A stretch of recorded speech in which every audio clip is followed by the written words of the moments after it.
Primeiramente, meu cordial boa noite a todos os nossos irmãos aqui presentes nessa noite, nesse culto de oração.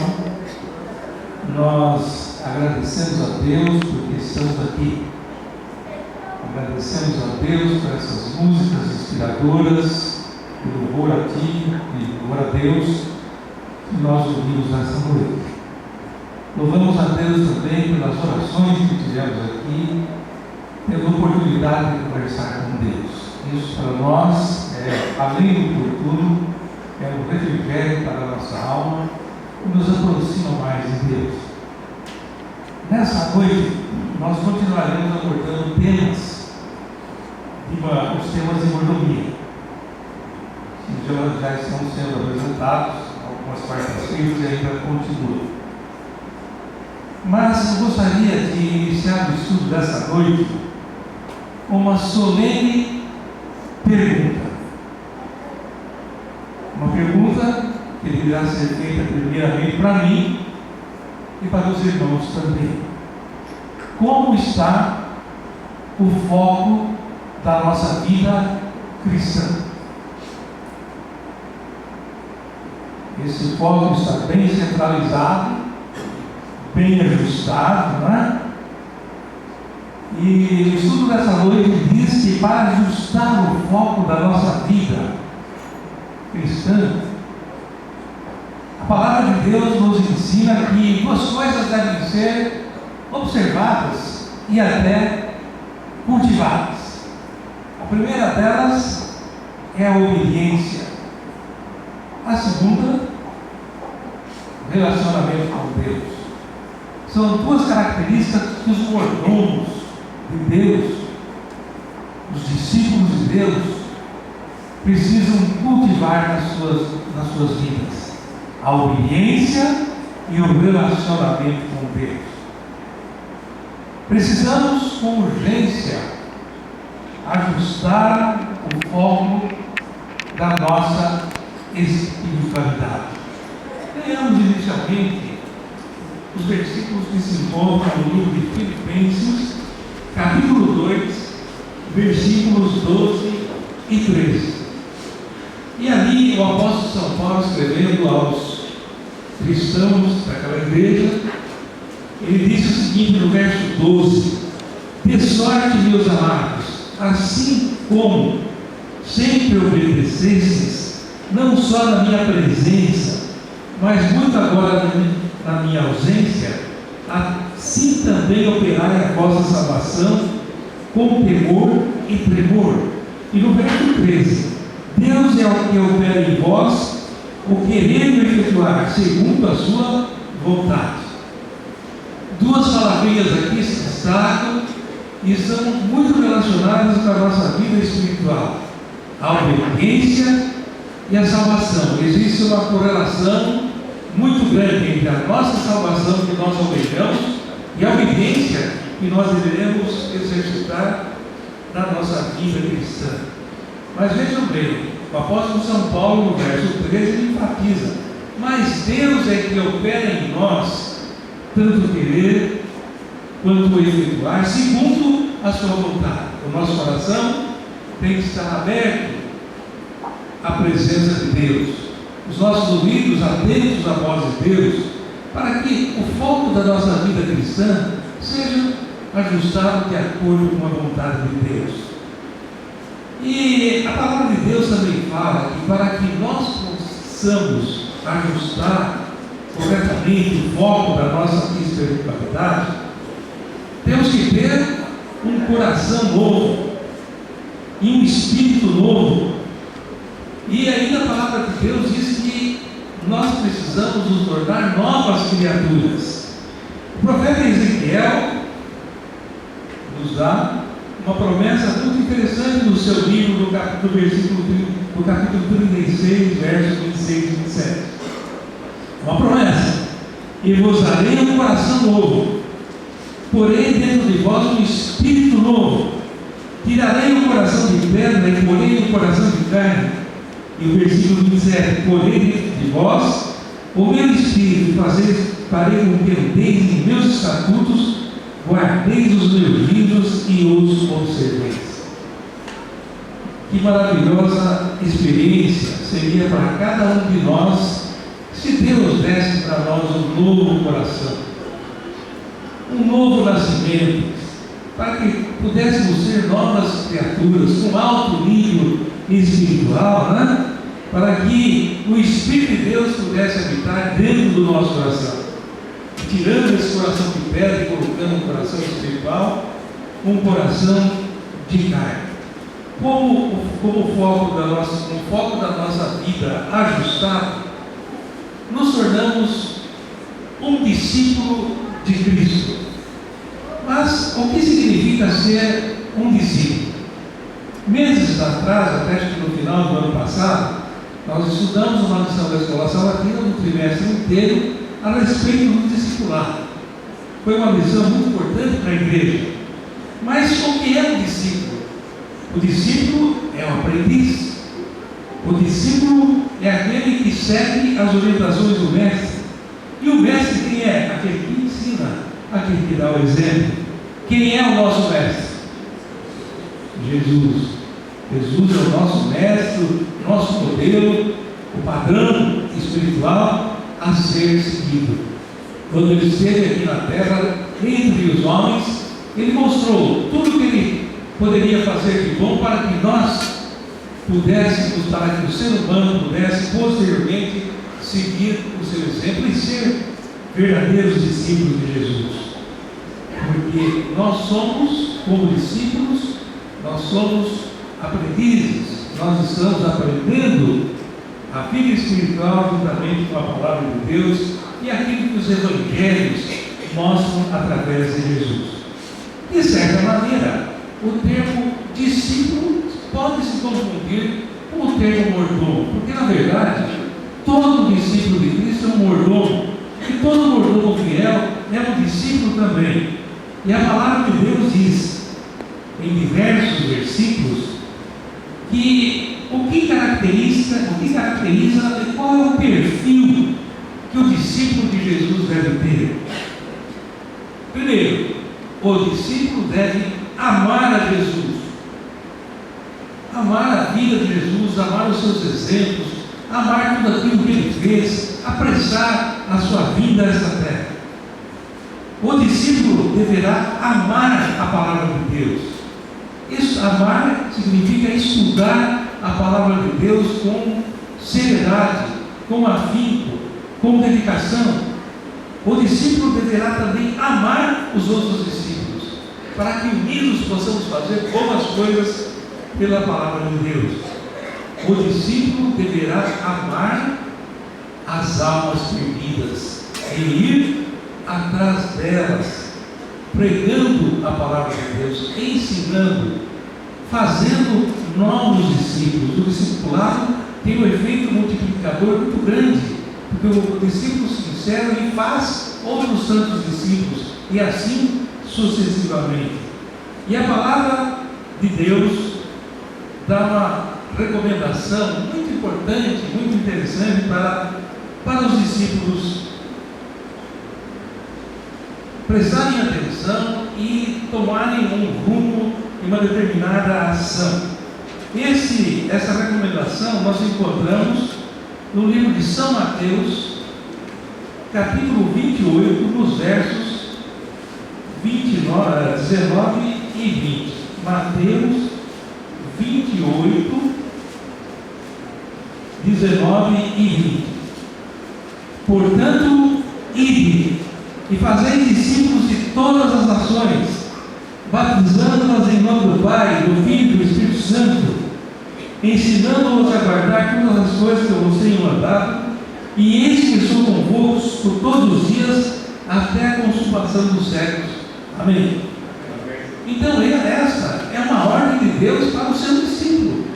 Se eu me tornei um discípulo de Cristo, eu tenho que acatar, abraçar com os dois braços, vou dizer, com unhas e dentes, esta ordem. Portanto, ide, não fique sentado, não fique dormindo, ide e fazei discípulos de todas as nações, batizando-os em nome da Trindade, né?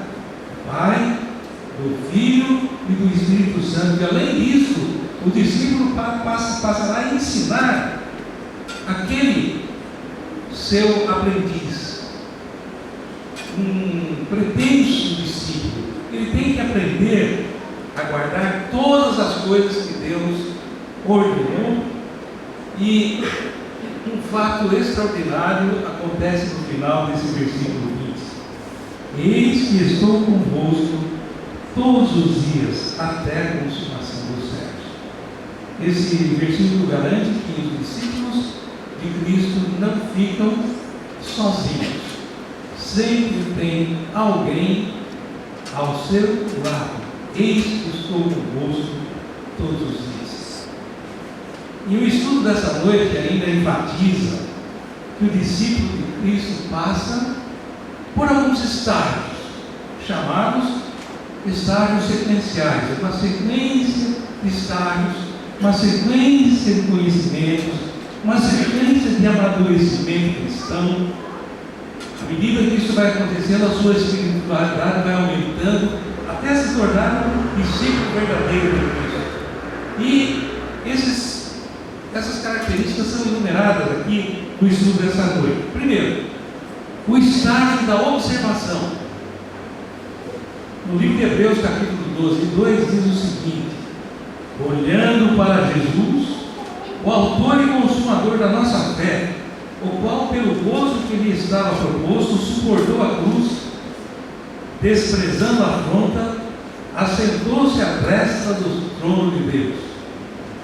Então vejam bem, estágio da observação. E o versículo começa com a palavra olhando, observando, olhando para Jesus, o nosso padrão, o nosso modelo, o autor e consumador da nossa fé, que suportou a cruz do Calvário, foi desprezado, sofreu afrontas, mas onde ele está hoje?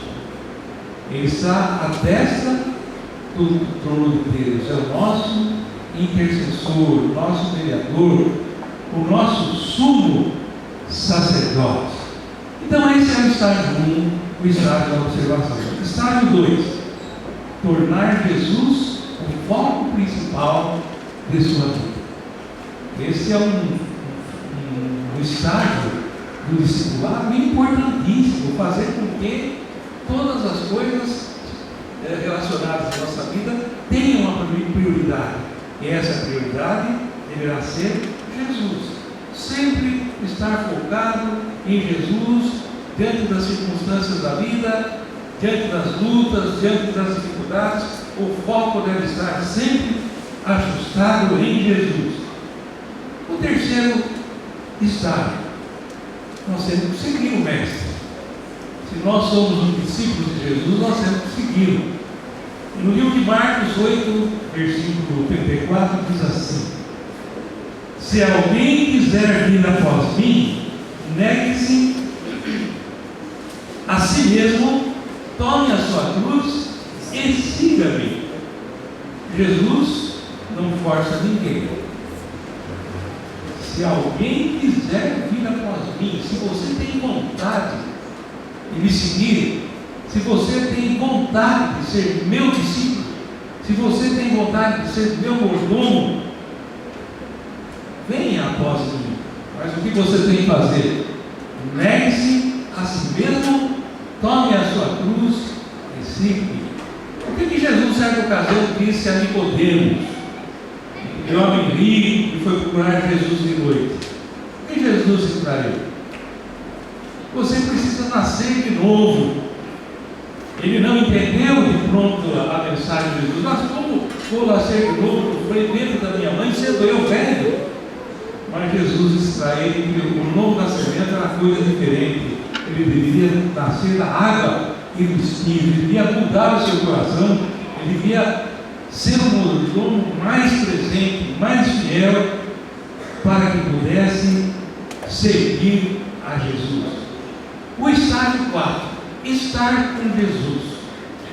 À medida que nós nos tornamos discípulos de Cristo, é muito bom nós reservarmos momentos da nossa vida para meditação, para estarmos a sós com o nosso Deus, a sós com Jesus, a sós com o Espírito Santo de Deus. estar sempre com Ele, pedindo força, pedindo energia para poder vencer os obstáculos que a vida terrena impõe, estando sempre ao lado de Jesus. E o estágio 5, estudar a vida de Jesus, significa perscrutar os evangelhos com muita atenção, com muita dedicação, vamos dizer assim, no silêncio da madrugada, estudando os evangelhos, estudando a vida de Jesus e orando para que Ele nos dê força, para que dentro da esfera humana nós possamos ser mais semelhantes a Ele. O estágio 6, dedicar tempo a Jesus. Como assim? Lendo, meditando, orando, conversando com Deus. E a recomendação é que nós nos tornemos homens e mulheres de oração. O que disse o apóstolo São Paulo certa ocasião aos crentes da sua igreja? Orar sem cessar. O que significa isso? Orar continuamente, sem cessar? Não é isso. Orar sem cessar significa cultivar o hábito da oração. E isso nós podemos fazer com muita tranquilidade. Nós vamos escolher os melhores momentos do dia para que possamos fazer as nossas orações. Na madrugada, ao amanhecer, na hora do almoço, na hora do jantar, ao descansar, antes de dormirmos. Cada um de nós vai escolher o seu tempo para que possa estar com Jesus. O estágio 7 é outra coisa muito importante: dar guarida ao Espírito Santo de Deus. Por isso que nós lemos o versículo que Deus colocará dentro de nós um coração novo e um espírito novo. Isto é, se nós abrirmos o coração e passarmos a depender do Espírito Santo de Deus. Nós temos que depender de alguém, nós não podemos ser autossuficientes na nossa vida cristã. E o Espírito Santo é o Consolador que nos faz lembrar de todas as coisas. Quando Jesus subiu ao céu, os discípulos ficaram muito tristes. E o que Jesus disse para eles? Não vos necessários, porque eu vou, mas deixarei convosco o Consolador, que é o Espírito Santo, a terceira pessoa da Trindade. Como é importante na nossa vida a presença do Espírito Santo de Deus. No estágio 8, aprender que Deus está sempre ao nosso lado. E que desastre que é quando nós esquecemos que Deus está ao nosso lado e tentamos resolver os problemas à nossa moda. Aí fica muito difícil. Aí nós acabamos enfiando os pés pelas mãos, acabamos dando murro em ponta de faca, machucamos toda a nossa mão. Por quê? Nós esquecemos que Deus está ao nosso lado a nos guiar da melhor maneira possível.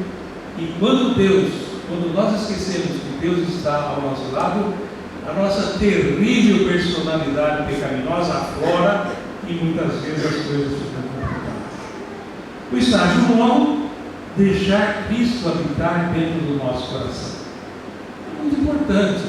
Para isso, nós temos que ser pessoas humildes, vamos abrir o nosso coração a Jesus, para que Ele, batendo a porta do nosso coração, essa porta se abra, para que Ele possa morar dentro do nosso coração, habitar dentro de nós. E finalmente o estágio 10, deixar que Cristo dirija a nossa vida. Vamos deixar, vamos pedir a orientação dEle, do Espírito Santo, a presença de Deus, para que a nossa vida possa transcorrer na maior normalidade possível, dentro do foco espiritual, para que nós possamos ser discípulos verdadeiros, sejamos mordomos fiéis na igreja de Deus. Agora tem uma questão que é muito enfatizada no estudo dessa noite. a escolha. Ser discípulo de Cristo é a opção. E o estudo diz que a escolha é sua.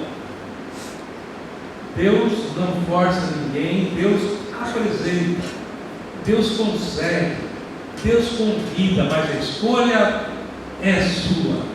Certa ocasião, no povo de Israel, alguém disse o seguinte: escolhei hoje a quem servais. Eu e a minha casa serviremos ao Senhor. Muito bem. O cristão que se torna um discípulo de Jesus, ele tem que estar fundamentado em alguma coisa. Ele observou Jesus, estudou a vida de Jesus, é claro que se fez isso, aprendeu. Então, aquele que se torna um discípulo, ele automaticamente está sempre fundamentado no Evangelho. O Evangelho da palavra de Deus, né? E nós aprendemos que o Evangelho é muito mais do que boas novas. O Evangelho tem uma profundidade muito maior que isso. E essa resposta nós encontramos no livro de Romanos, capítulo 1, versículo 16. O apóstolo São Paulo certa vez exclamou: porque não me envergonho do Evangelho de Cristo. Entendam agora o que é o Evangelho. Pois é o poder de Deus para a salvação de todo aquele que crê, primeiro do judeu e também do grego. Quer dizer, o Evangelho está aberto, o Evangelho é abrangente, não é? Para todo aquele que crê, primeiro do judeu e depois do grego, mas é o poder de Deus para a salvação eterna. Por essa razão, o apóstolo São Paulo dizia: eu não me envergonho do Evangelho, não tenho que me envergonhar, porque é o poder de Deus que vai me levar à salvação eterna. E por certo, ele pregava a palavra de Deus, ele convertia muitas pessoas, ele tinha certeza que essas pessoas iriam atrás dele, também objetivando a salvação. O discipulado só será conseguido de algumas maneiras. A primeira delas, fundamentado, como dissemos, no Evangelho das Boas Novas. As Boas Novas da palavra de Deus. Segundo lugar, o Evangelho do poder de Deus. O Evangelho do sacrifício de Cristo na cruz. O Evangelho da vida. Que diz a Bíblia: quem tem filho tem a vida. E também a palavra de Deus fala do Evangelho da salvação, o Evangelho da graça de Deus. Inicialmente nós cantamos um hino que calhou certinho com o meu sermão: infinita graça, o Evangelho da graça de Deus, não é? E o que diz ali no livro de Efésios: porque pela graça sois salvos, por meio da fé, e isso não vem de vós, é um dom de Deus. Essa é uma das maiores justiças de Deus na face da terra. Pela graça nós somos salvos. Não adianta eu me esverdear, me descabelar e tentar fazer obras aqui e dali, porque pela graça nós somos salvos por meio da fé. E uma coisa aqui muito interessante: isso não vem de nós, é um dom que vem de Deus. Por que é assim? Não vem de obras para que ninguém se glorifique. Mas o que é o discípulo? É aquele que anda com o mestre, resumindo tudo isso que nós dissemos. O discípulo é aquele que anda com o mestre, é aquele que aprende com o mestre, é aquele que adota o estilo de vida do mestre, é aquele que tem íntimo relacionamento com o mestre, é aquele que promove a obra de Deus ao seu redor, é aquele que, após ter aprendido, faz outros discípulos. Para terminar, eu gostaria de ler um trechinho aqui do livro Conselhos para a Igreja, escrito pela irmã White, no capítulo 4, União com Cristo e com os amados irmãos. Notem bem: unidade com Cristo em Deus. A igreja de Deus deverá ser o quê? Formada de discípulos unidos entre si, para que tenham maior força. E ela escreve: é propósito de Deus que haja unidade entre os seus filhos. Não esperam viver juntos no mesmo céu? Está Cristo dividido contra si mesmo? Dará ele êxito ao seu povo antes de removerem eles o lixo da suspeita e da discórdia, antes que os obreiros em unidade de propósito dediquem coração e mente à obra que é tão santa aos olhos de Deus? A união faz a força, a desunião enfraquece. Unidos uns aos outros, trabalhando juntos em harmonia pela salvação dos homens, seremos na verdade cooperadores de Deus. Eu colocaria aqui, parafraseando, discípulos de Deus ou mordomos de Deus. Vou repetir, não é?